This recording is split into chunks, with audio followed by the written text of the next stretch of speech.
They invented writing, beer, and cities, yet most people can't even name them. The Sumerians were thousands of years ahead of their time. So why did they vanish, and what mysterious secrets did they leave buried under the desert?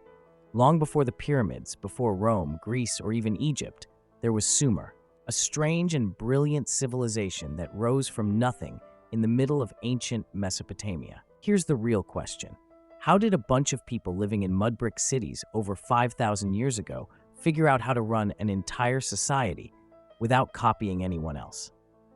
The Sumerians lived in what is now southern Iraq, in a place called the Fertile Crescent. But fertile is a bit misleading. It was dry, hot, and dusty. And yet, around 4000 BC, they figured out how to manage water from two massive rivers, the Tigris and Euphrates, and built an entire system of canals and irrigation.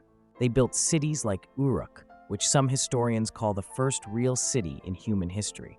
At its peak, Uruk had over 50,000 people, massive walls, temples, marketplaces, and schools.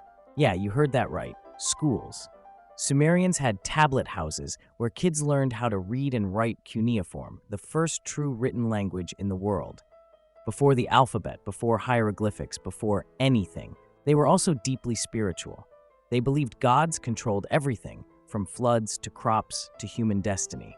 And their gods weren't kind, loving beings. They were unpredictable, dangerous, and sometimes cruel. That fear drove them to build massive temples called ziggurats, like the one in Ur, which some believe inspired the biblical Tower of Babel. But what's even stranger is how many things the Sumerians created that we still use today.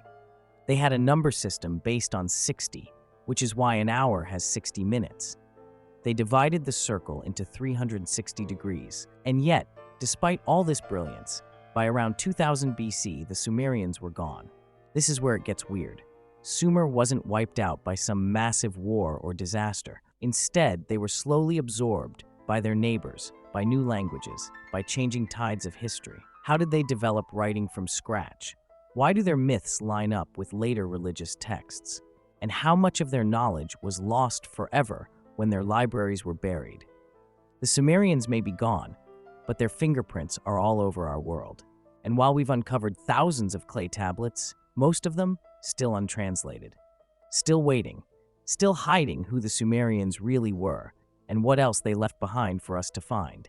If you enjoy our journey, please like and subscribe to our channel. And if you like our content and want to support me, you are welcome to buy me a coffee.